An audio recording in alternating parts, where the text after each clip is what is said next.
जो हिंदुओं को और मुसलमानों से लड़ा रहे हैं। ये भीड़ खरीदा हुआ नहीं है, सिंगाड़ा नाश्ता में बुलाया हुआ भीड़ नहीं है। रूप में अगर जनता हमको स्वीकार करती है तो हम उनके लिए काम करने के लिए। अच्छा, जोहार झारखंड, ये तस्वीरें आपको दिखा रहे हैं हिंदपीढ़ी के आरसी मिशन स्कूल में, जहां पर आज आपको बता दें कि जो समाज के समाज सेवी होते हैं वो समाज की रीढ़ होते हैं। लोग उनको भले ही कुछ भला बुरा कह देते हैं जाने अनजाने में, लेकिन आपको बता दें, ये बात से अवगत करा दें कि समाज सेवी ये वो प्राणी है जो निस्वार्थ बिना किसी झिझक के अपना समय, अपना पैसा और अपना जान, तीनों चीज़ समाज के प्रति लगाता है और 24 घंटा समाज की भलाई के लिए खड़ा रहता है। उसी में एक तस्वीर आपको दिखा दें यहाँ पर कि आंखों के इलाज के लिए एक कैंप लगाया गया है। जी हाँ, आंखों के इलाज के लिए युवा एकता मंच के द्वारा ये कैंप लगाया गया है। अब आप समझिए इस चीज़ को। सबसे पहले भैया आपको जोहार। सर, ये कैंप आपके तरफ से लगा है, इसके बारे में क्या कुछ कहना चाहेंगे? देखिए, कहना ये है कि ये कैंप युवा एकता मंच के द्वारा और युवा एकता मंच के सभी पदाधिकारी मेंबर के द्वारा ये कैंप लगा है और काफ़ी दिनों से ये कैंप गली मोहल्ले, हर मोहल्ले वाले लगाया जा रहा है संडे को, इसलिए इससे लोगों को फ़ायदा होगा। मतलब कितने कैंप लग चुके हैं अभी तक? देखिए, अभी तक 7-8 कैंप लग चुके हैं। मतलब एरिया बाय एरिया हम लोग संडे को कैंप लगाते हैं। मतलब कौन कौन एरिया में करते हैं? पूरा हिंदपीढ़ी, पूरा रांची, पूरा झारखंड, कहाँ लगाते हैं? देखिए, हिंदपीढ़ी में तो हम लोगों का कैंप चल रहा है, लेकिन अगर किसी का डिमांड हो या किसी का मांग हो कि अदर एरिया में भी लगाना हो तो हम लोग उसके लिए भी तैयार। फोकस आप लोग अपने एरिया में ज़्यादा करते हैं? देखिए, यहाँ रह रहे हैं, यहाँ हम देख रहे हैं गरीब है, गरीबी है ज़्यादा, इसके लेकर के हम लोग यहाँ कर रहे हैं। लेकिन अगर लोगों का कहना होगा या और भी कहीं ज़रूरत पड़ने पर हम लोग पीछे नहीं हटेंगे। हम लोग तो यहाँ के जो पार्षद है वो भी तो मुसलसल काम करते नजर आ रही हैं, क्या लगता है आपको? वो नहीं करते हैं क्या? देखिए, अगर काम पार्षद द्वारा होता तो हम लोगों का ज़रूरत नहीं पड़ता, लेकिन 15 सालों से हमने देखा और जनता भी देख रही है 15 सालों से कि क्या हुआ नहीं हुआ। मजबूरन हम लोगों को आना पड़ा और इंशाअल्लाह लोगों के द्वारा हम लोगों का समर्थन भी मिल रहा है, लोगों का प्यार भी मिल रहा है, विश्वास भी मिल रहा है। हम उनके प्रति खरा उतरने का क्या लगता है आपको? मतलब पार्षद के द्वारा यहाँ पर कुछ काम अभी तक नहीं हुआ, क्या बोलना चाहेंगे स्पष्ट रूप से? देखिए, हम अगर कहेंगे तो ये बेईमानी होगा, ये जनता से पूछा जाए। देखिए, आपसे सवाल इसलिए कर रहे हैं कि मुझे ये पता है कि आप भी आने वाले नगर निगम का जो चुनाव है वार्ड 23 में आप भी पार्टिसिपेट करोगे एज अ कैंडिडेट। देखिए, जहाँ तक सामाजिक काम की बात है तो हमारी प्रयास हर समय रही है। जनता अगर अपने हर आँखों पे हमको बैठाएगी तो जनता के साथ हम चलने के लिए तैयार हैं। पार्षद के रूप में अगर जनता हमको स्वीकार करती है तो हम उनके लिए काम करने के लिए। अच्छा ईमान, जब ये बात निकल गई तो एक बात और उसकी पुष्टि हो जाए, इससे पहले आपने चुनाव लड़ा था, कितना मतलब क्या परिणाम रहा था उसमें? कितने वोटों से आप पीछे रहे? देखिए, अगले बार जब मैंने चुनाव लड़ा तो जनता हम पे विश्वास भी बनाया और हमको प्यार भी मिला। हम सेकंड पोजीशन पे थे। कहीं ना कहीं जनता को ऐसा लगा होगा कि इमरान हसन सक्षम नहीं है, लेकिन जनता से हमको कोई नाराज़गी नहीं है। जनता से हम काफ़ी खुश हैं क्योंकि हमको सीखने के लिए हमको मौका दे। अच्छा, आप के पार्षद के नज़रिए से बताइए कि हिंदपीढ़ी में वार्ड नंबर 23 में जो काम होना चाहिए था वो काम हुआ है या नहीं हुआ है? देखिए, जहाँ तक काम की बात है, हमको तो नहीं लगता कि 15 सालों में ऐसा काम हुआ कि जिसको गिनाया जा सके। आप बता दें, आप खुद घूम रहे हैं, मीडिया का भाई है और भी मीडिया का भाई है, सभी एरिया घूमते हैं, जानते हैं। हमको तो ऐसा नहीं लगा है कि कोई काम ऐसा हुआ। कुछ लोगों का कहना था कि जो पार्षद वर्तमान है उन्होंने बहुत काफ़ी अच्छा काम किया है, रोड नाली का भी काम किया है उन्होंने, स्ट्रीट लाइट बजाते अपने एरिया में लगा दिया है। देखिए, जहाँ तक रोड नाली की बात है, हमने हमारे पूर्वज भी रहते तो उस समय भी रोड नाली था, तो रोड नाली कोई समस्या नहीं है। समस्या है चिकित्सा पे काम करना, हेल्थ पे काम करना। हमारे क्षेत्र में आज 15 साल होने जा रहा है पार्षद का चुनाव हुए, आज भी एक स्वास्थ्य केंद्र नहीं है। इसके अभाव में लोग, मान लिया महिला पीड़ा, जो अगले लॉकडाउन में महिला पीड़ा को लेकर के जो महिलाओं के साथ होती है, काफ़ी कठिनाई हुई। इसके कारण एक बच्चा अपेंडिक्स के कारण डेथ हो जाता है। इस पे कोई बात नहीं हो रहा, कोई चर्चा नहीं हो रहा कि इस पे हॉस्पिटल बनना चाहिए इस वार्ड में। घनी आबादी है, 1 लाख से 1.5 लाख की आबादी है, इस पे एक भी हॉस्पिटल नहीं है। इस पे काम होनी चाहिए। 15 सालों में क्या काम हुआ आप अच्छा, हमें ये बताएं। सब बात करेंगे जब आप चुनाव नज़दीक है और जब इसमें आप आएंगे तब इस विषय में बात करेंगे। फिलहाल आपसे पूछ लें कि अभी जो ये आपने शिविर लगाया है निःशुल्क, इसमें कितना का खर्चा बैठा, वो खर्चा आपको कौन दिया, कहाँ से लाया? पहला बात तो आपने कहा कि चुनाव आएगा तो हम सवाल करेंगे, पूछेंगे।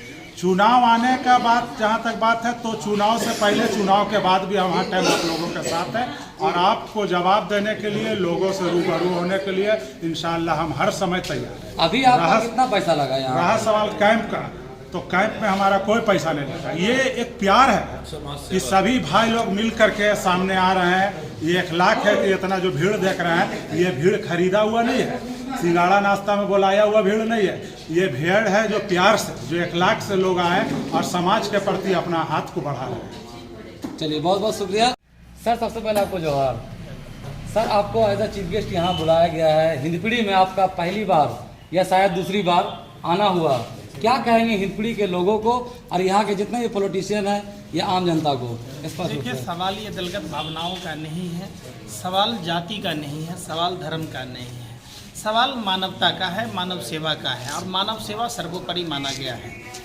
जिस हिसाब से यहाँ युवा एकता मंच के कार्यकर्ताओं ने जिस हिसाब से इसका आयोजन किया है, ये एक समझिए कि देश के लिए मिसाल है कि क्या हम सभी लोग जाति, धर्म, भाषा, प्रांत से ऊपर उठकर इस तरीके के कार्यक्रम अपने अपने मोहल्लों में अगर करते हैं, हर मोहल्ले में डॉक्टर हैं, हर मोहल्ले में शिक्षक हैं, तो हम क्यों नहीं शिक्षा और चिकित्सा के क्षेत्र में ऐसा अगर योगदान अगर देते हैं, अपनी सेवा मानव सेवा के रूप में अगर देते हैं, तो निश्चित तौर पर हमारे देश को विश्वगुरु बनने से कोई नहीं रोक सकता। जहाँ एक ओर लोग जाति के बंधन में, पार्टी के बंधन में, जहाँ छुआछूत, पाखंड, जहाँ दलगत भावनाएं, जाति और धर्म की बातें होती है, अगर हम सब ने मिलकर अपने अपने मोहल्लों में अगर इस तरीके के समाज सेवा का आयोजन करते रहे, तो निश्चित तौर पर कोई भी आदमी पीड़ित नहीं होगा, कोई भी आदमी वंचित नहीं होगा। ये वाकई एक मिसाल है। अच्छा सर, कैसा प्यार मिल रहा है हिंदपीढ़ी के लोगों से या क्या तकरार? देखिए, प्यार तो इंसान इंसान से करता ही है। चंद सियासी लोग हैं जो अपनी राजनीतिक रोटी सेकने के लिए जाति और धर्म का इस्तेमाल करते हैं। ये हिंदुस्तान की आवाम समझती है, आज से नहीं समझती है। समझिए, मैंने ये सदियों पुरानी परंपरा है कि किसी न किसी रूप में हम एक दूसरे से नफरत करने लगते हैं और नफरत से विकास संभव नहीं है। जब भी विकास होगा, हम प्रेम, मोहब्बत, भाईचारा, अमन से ही अपने समाज का विकास करा सकते हैं, अपना विकास कर सकते हैं। तो हम सबको सोचना होगा कि आपस में एक होकर रहें, आपसी भाईचारा बढ़ाएं और किसी ऐसे लोग जो हमें नफरत की आग में झोंकते हैं और अपना व्यापार करते हैं, अपनी राजनीतिक रोटियां सेकते हैं, उनका तिरस्कार करना चाहिए। अच्छा सर, ये बात हो गई तो आप एक बात आप पूछते हैं कि आपके नज़र में कौन है वो लोग जो देश को तोड़ने की बात और देश की एकता को तोड़ने की बात करते हैं? आपके नज़र में कौन है वो लोग? मेरे समझ से इन बातों को अभी करना उचित नहीं होगा और आप अगर इस पर पूछेंगे, आपको भी पता है कि कौन लोग हैं जो हिंदुओं को और मुसलमानों से लड़ा रहे हैं, कौन लोग हैं जो ऋषि अग्रवाल को 22,842 करोड़ लेकर भगवा दिया, कौन लोग हैं जो अरविंद जैसे मुजरिम IPS अधिकारी को पद्म सम्मान देने की बात कहता है, जो आतंकवादी संगठनों को खुफिया जानकारी देता है। ये सब लंबी चीज़ें हैं, आप ये मत में पूछिए। संदेशरा बंधु को 15,000 करोड़ रुपया बैंक से लोन दिलाकर भारत छोड़ के भगवा देता है। यही लोग हैं। तो यही तो समझने की बात है कि वही 22,842 करोड़ रुपया जो ऋषि अग्रवाल लेके भाग गया, जिसको प्रधानमंत्री ने 2-2 जगह ज़मीनें दी, प्रधानमंत्री ने उनको कोरिया तक लेके गए। अगर उन पैसों को झारखंड में ही बांट दिया जाता, हर आदमी को 1-1 करोड़ दिया जाता, तो आज हर आदमी करोड़पति होता। आप जो ये बात कह रहे हैं, आप रोटी नहीं खा रहे, आपको नहीं पता है, सब पता है। लेकिन ये जो अभी यहाँ कामें हुई है, जो ये इन्होंने नवयुवकों ने मिलकर, मोहल्ले के युवकों ने जगह जगह कैंप लगाने की जो परंपरा की शुरुआत की है, ये पूरे भारत में होना चाहिए। और इसको एक आप समझ सकते हैं कि आप ले सकते हैं, आइकॉन की तरफ मान सकते हैं, इसको आइडियोलॉजी बना सकते हैं कि हम लोग अगर काश जिस तरीके से गुरुद्वारों में ये चीज़ें होती हैं, मैं पहले भी कहता रहा हूँ कि हम सभी लोगों को, हिंदुस्तान के लोगों को गुरुद्वारा जाने की ज़रूरत है।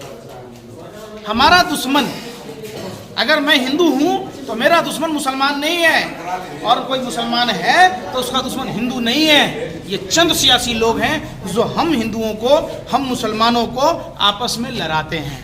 अगर हम सभी लोग गुरुद्वारे जैसी व्यवस्था मंदिरों में, मस्जिदों में, गिरजाघरों में अगर करने लगें, मानव सेवा का ये कायम करें, तो निश्चित तौर पर हमारा समाज खुश होगा, कोई तरह की कमी नहीं होगी। तो बात इसकी होनी चाहिए, और आपने इसको कवर किया, इसके लिए आपको भी धन्यवाद। क्योंकि आजकल तो मीडिया के लोगों को फुर्सत ही नहीं होती है, उसने क्या खाया तो हरे रंग की पालक खाई, कैसी पोटी करी, वही रजत शर्मा जैसे पत्रकार दिखाते हैं। तो चलो धन्यवाद आपको भी देते हैं कि आपने इन चीज़ों को कवर किया और आपने दिखाने की कोशिश करी।